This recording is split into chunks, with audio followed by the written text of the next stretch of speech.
So what I wanted to do is share a little bit of information about the Great Lakes Yield Enhancement. How many of you have heard of this before now? Okay, I hope most of you have. Do you all know exactly what this is? Okay, I'm going to tell you. What this is a program that was started in the United Kingdom back about 10 years ago. They started in 2012, and the reason that they were doing this is because they noticed that crop yields have stagnated in the United Kingdom. And they said, what is going on as a group of crop physiologists, and what can we do about it? How can we help these growers improve those yields? So they started these things in the UK to begin with, and basically the idea is to help growers identify what's going on in their wheat crop, and then identify ways or things that they might do on their farm to improve those yields. And it also encourages people to try some new things to try to push yields a little bit higher. So there's three kind of key components to this.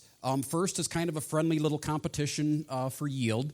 And I'll have some information here. You'll see the yield potential on these growers is pretty high. And what is unique about this group is they want to share the data. So we collect all their agronomic information, everything from what variety they plant, what planter model they use to plant, what seeding rate, seeding depth, all the way through what starter fertilizer, nitrogen, number of split applications, fungicides, plant growth regulator. We collect every bit of data that we can collect on it. And then we report that back to them in a report so they can see what their number is in relation to the remainder of the group. So they can identify, okay, maybe I'm lagging in an area, and that might be an area that they want to address on their farm.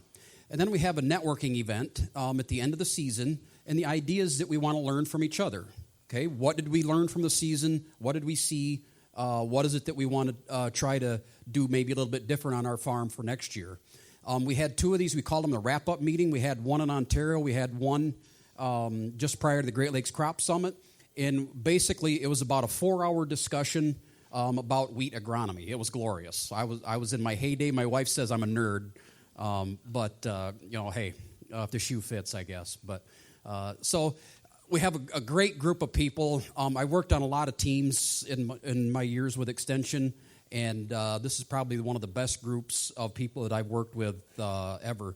And you'll notice that there's people from Ontario in here as well, Grain Farmers of Ontario. So not only is the Michigan Wheat Program putting dollars into this, Grain Farmers of Ontario are as well. And then we get input from our friends in the UK at ADAS, and they can grow some pretty good wheat over there as well.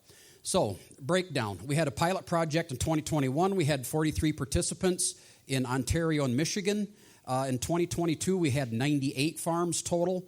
That's the breakdown of where they are, and you can see the different dots scattered from up there by Ottawa and Montreal, northern Michigan, all the way down into, we even have some down just north of Nashville in southern Kentucky as well. So kind of a broad region. We started out thinking this was going to be a Great Lakes region, but it's expanded a little bit. That number this year, we're right around 177 farms signed up for this year. So in our second full year, we've almost doubled every year that we've had this program. So a lot of interest in this. We charge growers $250 to participate in this. Our true cost to put all this on, collect the data, get the reports back is about $800 a farm. So the only way we're able to make up that difference is through sponsors. So these are our sponsors here on the U.S. side this year. So let's give them a hand. As this program grows, we are going to need to continue to grow our portfolio of supporters that are supporting this program. So if you know of somebody that you think would be a good contributor here, or if you represent one of these companies and you want to be part of this, please, we are looking for sponsors because we want this to be affordable to the grower, yet we have to pay the bills. We can't expect the labs to run our tissue analysis and not charge us for it. So we got to have our sponsors. So the growers collect the agronomic field data, and they submit that into crop track system. They collect a soil sample, a tissue sample at Feek 6, another one at Feek 9. They at harvest they collect a grain sample out of the combine, but before harvest they collect a grab sample. They cut off. We have them flag out 10 areas, and that's where they collect all of their tissue samples from, and that's where we collect all of the data from. They grab 10 stems. The students, they ship it to us, and then the students count the number of spikelets. We weigh it. We thresh the grain out of it. We weigh the grain so that we have the grain versus the grain plus biomass, which equals harvest index. So we calculate that. We calculate all of the yield components as well. And then all that data gets plugged into this report that goes back to the growers. We developed an app last year to manage all this data because we have, last I counted, about 212 columns of data. If you was to put it all in an Excel file, there's 212 columns for every farm. So we have a lot of information that we're trying to glean from. And every time I go talk to somebody, they're like, well, did you look at this? I'm like, no, that's a great idea. We have the data. I just haven't had time to sift through it and look at that. So this is an example of what the front cover of the report looks like. We got some tables in there, and you can see from here, there's some pretty good yields there, right? Those are the top 3 yields. And then we also calculate the percent of their yield potential. So we still have room for improvement there, don't we? You see 100% of their yield potential up there? No, we still have room to grow. So I want to just cover a little bit of background information and kind of summary of what we're seeing from it. I definitely would encourage you to sign up for this. I mean, I can share this information, but this is across all those 98 farms. If you want to learn how to grow better wheat, sign up for this. And then you will have, this is just the generic data overall. You'll have what your number is in relation to where everybody else is. That's the real benefit. Then we can sit down with you on your farm and say, okay, you might have a sulfur issue. You might need to put a little more sulfur on, or maybe you have some other micronutrient deficiency or whatever it is.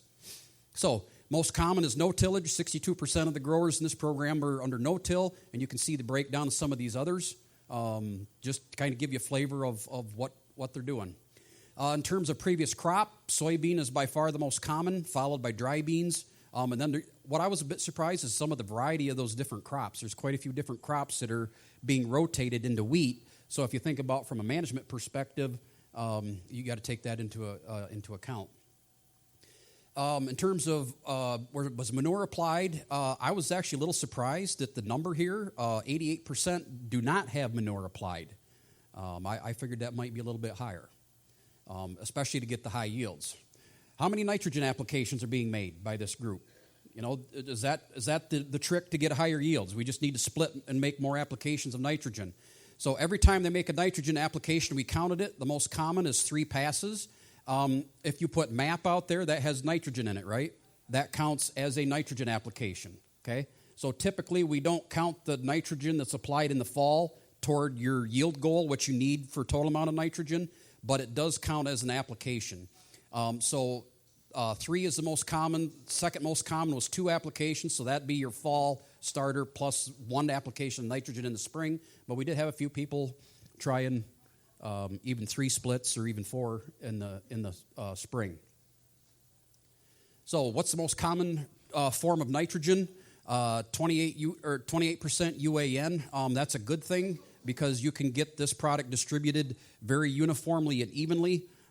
Sometimes these spinner spreaders are hard to get them calibrated properly and get a good uniform spread pattern. If you can see strips with a nitrogen response, you're not getting a good spread pattern, and you're losing yield potential when you do that. In those strips that are lighter green, you're losing yield in those areas, and you don't want that. Second most common was ammonium thiosulfate here, and then ammonium sulfate was third, and then MAP was fourth after that. That's mostly because of the starter, and then we had some other things in here. When people report this custom blend, they just put in that they put 250 pounds of 92330 or whatever the numbers are. I don't know how much is urea. I don't know how much is AMS or what it is. So I'd prefer you to split it out and tell me what you're applying. And then we can get this a little bit more customized. But you can see some MES in here, DAP, Amidas, 32%. I thought maybe a few more would be using 32%, but not. And then some other products down here as well, ESN 1034O and whatnot. So the reports. These box plots are how we compare what our number is to everybody else. So for each data point, this box plot represents the range in the values for that point. So, for example, yield. Let's say this is a yield box plot. So the lowest yield would be down here. So what's that, like at 105, 110 or something. The highest yield would be out here at like 180. The middle, this gray box, represents from the 25th percentile up to the 75th percentile. And then the black line represents just the middle value, the 50th percentile. The dashed line would be the growers, and then the green one is what did those top 10% of yield getters do, okay? Those are the ones that everybody wants to know. It's like, well, soil test level, what's the organic matter of those guys that get the high yield? That's how they're getting the high yield, right? So you can see where you are in relation to those top 10. So here's an example of, this is all the phosphorus data for one grower. And this is actual data from a farm. This is actually an Ontario grower. So total amount of phosphorus supplied. So you can see the range in the amount of phosphorus supplied last year was from just about, what is that, maybe 10 pounds all the way up to maybe 140 pounds of actual phosphorus supplied. The majority of them were in this range here. The median was just shy of 50 pounds of P applied. This particular farm applied 13.2 pounds. And then you can see the green line is what the average of the high yield growers were. So this is the amount applied. The next box here is the soil test level. Okay, so he applied a low amount, but look at his soil test level. Bray P1, 153. That's pretty high, right? Would you expect this farm to be responsive to sulfur or phosphorus? No, probably not. Okay, the next box down here is the tissue sample results. This is at Feeks 6, and then this one is at Feeks 9. So when first note is visible, what's his number here? Is it high or low compared to the others? He's probably at the, 23rd percentile, 22nd percentile. So 76% of the people had a higher number than him. And then look what happened out here when the flag leaf is out. It's even a little bit lower. Do we have a problem?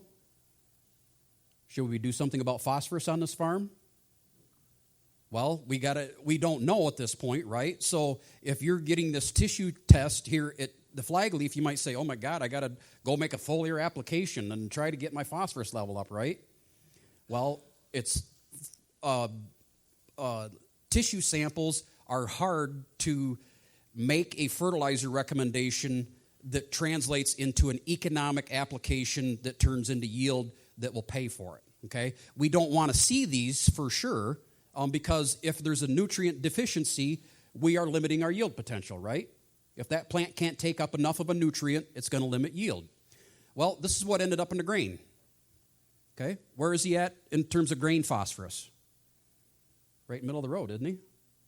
So he wasn't able to get it in early. It got a little bit worse at flag leaf, but by the time we got to the grain, he had adequate in there. This is what he had in the straw. The question might be, okay, what's going on the farm that this is occurring? Is this a weather-related thing? Is there something, a root disease? Because phosphorus is taken up by the roots, right? This is how you identify where you have problems on the farm and figure out, okay, what do I need to do to adjust for that for next year? This table shows NPK and S, the total removal per acre in the grain, the straw, and then the total, which is the sum of the two. It's remarkable the difference in these numbers across all of these different growers. And the total amount of N removed. And we'll come back to that in a minute here because I'll show you some data from the top three.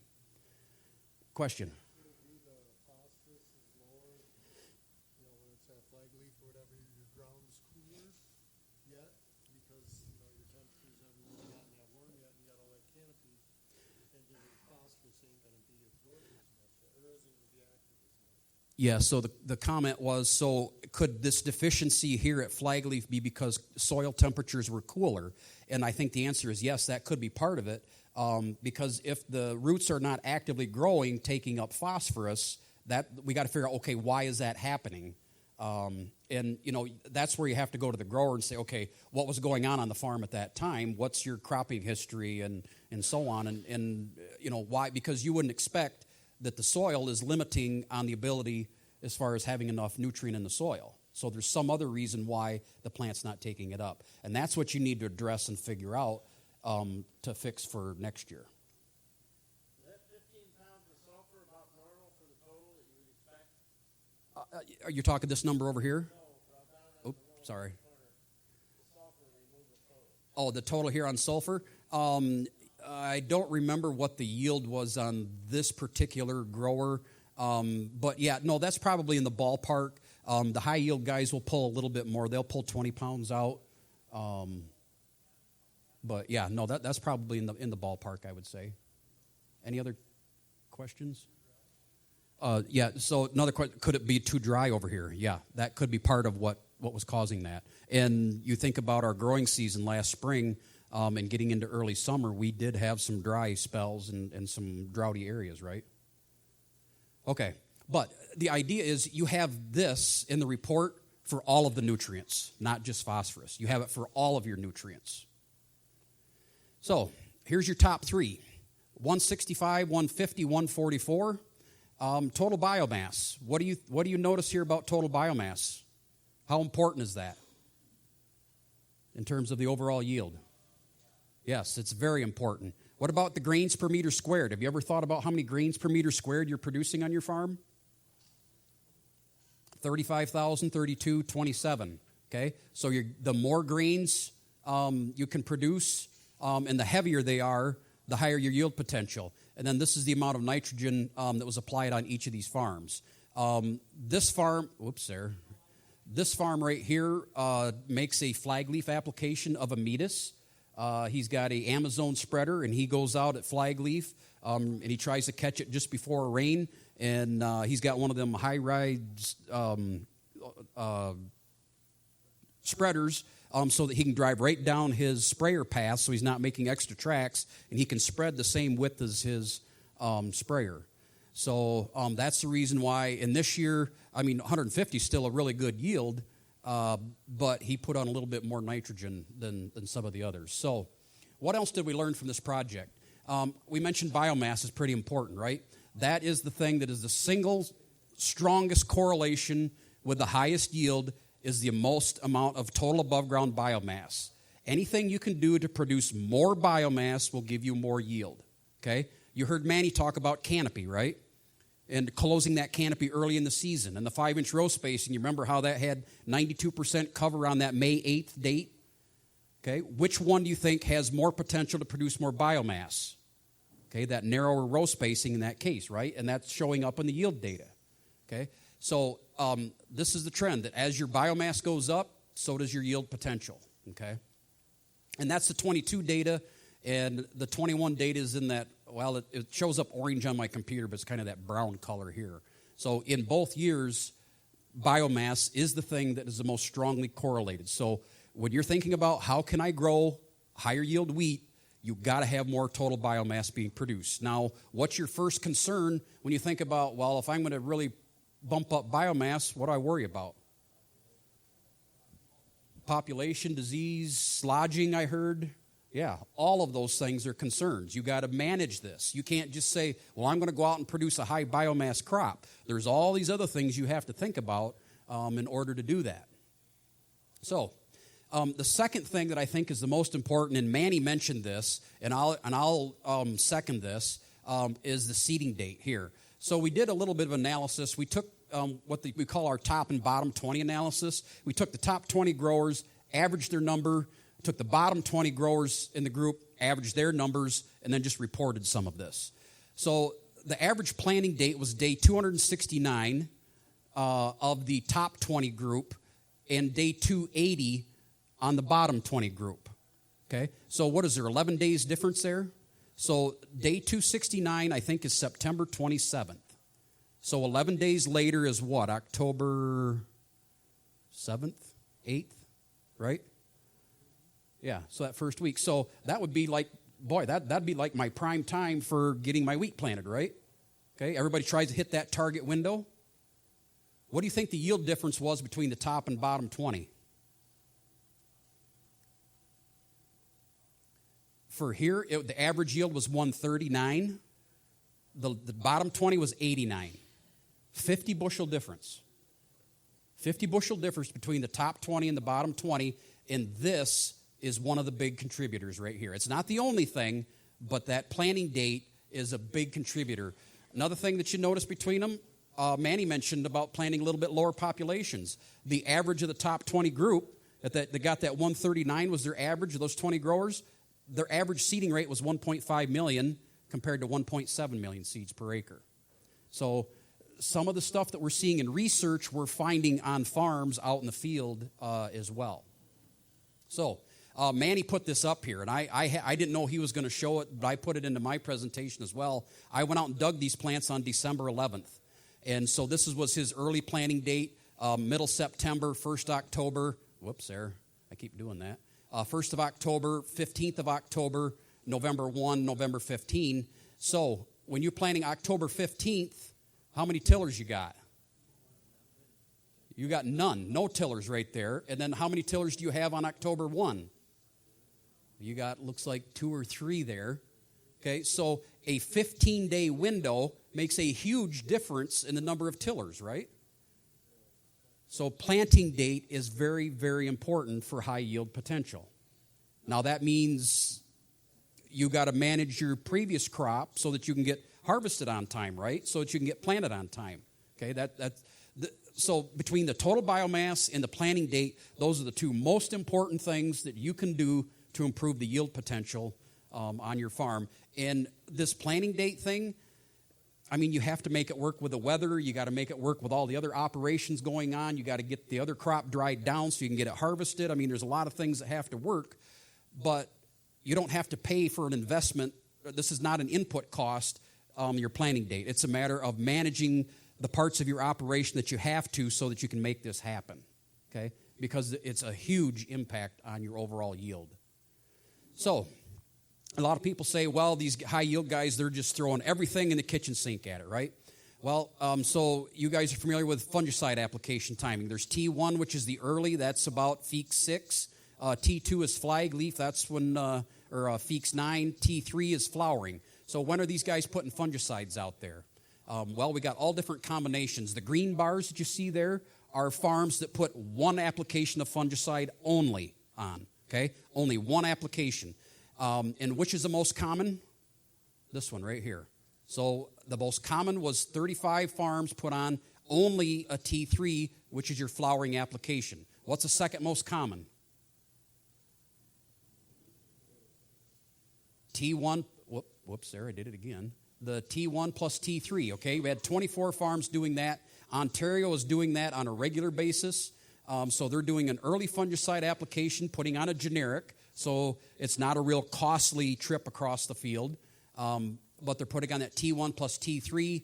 And then the third most common is the flag leaf plus the flowering. And then you can see the other numbers from there. And, so I'm going to put up yields here in a second. And remember, these ones that have just 1 or 3 farms doing it, that's not a good long-term average or a good average. I mean, it's only a small number of farms. So here's what the average yields of those different combinations of fungicides were. Okay, which one has the highest yield? 126 for here, right? But remember, that's only one farm. So 124 there. The ones that have the most, the 34 and 20 or 35 and 24, which one had the higher yield? This one. So 122 versus 118, what is that? 3.6 bushel difference? Is that enough to pay for that extra fungicide? It's close. Okay, remember your cost of your fungicide is going to be lower at that T1 compared to the T3. So, but this just gives you a flavor of what is going on. This is what these guys are doing in the program. So I mentioned this top and bottom 20 analysis. Here's that difference in the yield, the 139 versus 89. So these guys that are in the 89 average here, you're going to say that they're probably got the lower CEC soils, little lower organic matter, less ability to hold the nutrients, less ability to hold water, and so their yield potential is going to be lower, right? No, somebody said it. Yes. Look at your yield potential. What's the difference between them? Not very much, is it? Okay? So it's not that these guys in this bottom group have a lower yield potential. They're just not capitalizing on it. In fact, they're only getting 47% of their yield potential. The average of the top group is getting 70% of their yield potential. So we have a significant opportunity not only to help these guys down here, but if the high yield guys are only getting 70% of their yield potential, they've got room to grow too, don't they? Certainly. Okay, and then question is, are these things all done on good tiled land? I don't know the answer to that, but I would say probably very good tiled land, or it has good drainage. Because in order to get these yields, you wouldn't. Now it was dry last year, so maybe untiled ground could still yield pretty good. But I probably yes, but I didn't collect tiled information from the growers to be able to say 100%. Any questions about that? All right, economics. So if you're making all these passes across the field, are you just spending more money to make more money, right? You're not gaining in the end. Is that what's going on? We've been struggling to figure out a good way to do this. The only way I know to get an actual cost of production is to have everybody report it. How many of you would like to report what your cost of production is and calculate that? You guys know it on your farm? I didn't see any hands up. Nobody knows their cost of production. Okay, I see a couple of hands. Okay, all right. So I don't know what the answer is to that. If I asked you what your cost of production is, would you report it accurately? Yeah, okay. All right, so good. We got some honest guys in here. But anyway, so what we tried to do is come up with like a partial budget analysis. So what we did is we said all of the stuff that we spend on crop protection, and that includes our fertilizer, herbicide, fungicide, insecticide, plant growth regulator, and all of the costs to make those applications are included in this analysis. We did not include things like seed, fuel, harvesting, drying, transportation, storage, insurance, taxes, and so on.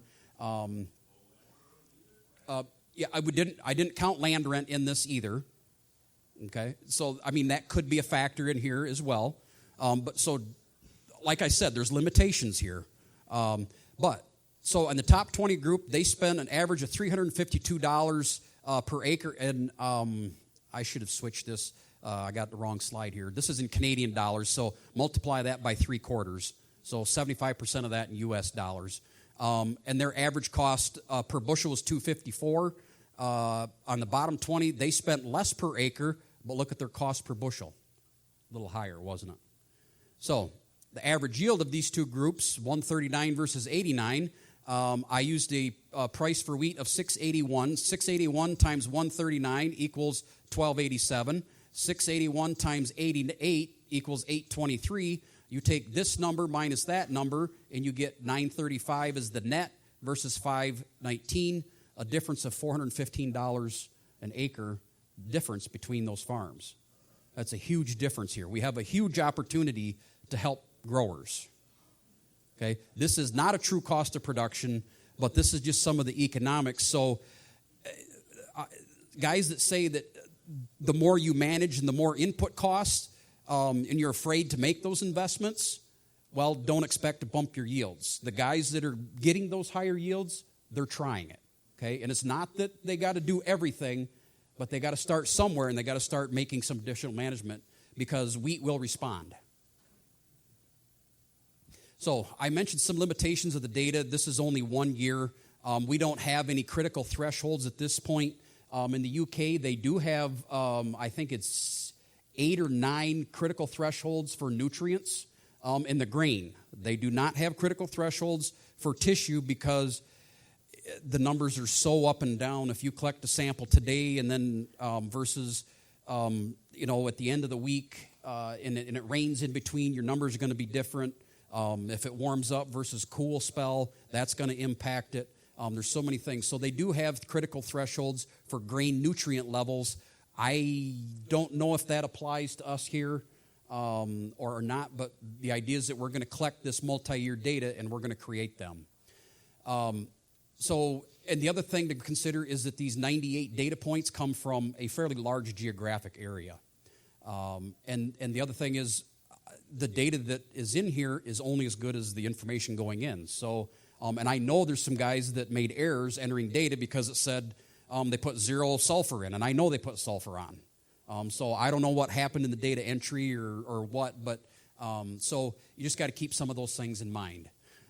Weather data has been one of the things that we've been talking quite a bit about, and ideally, we'd go to where we have some on-farm weather stations because we know how important moisture is to getting a good crop, as well as high temperatures during grain fill.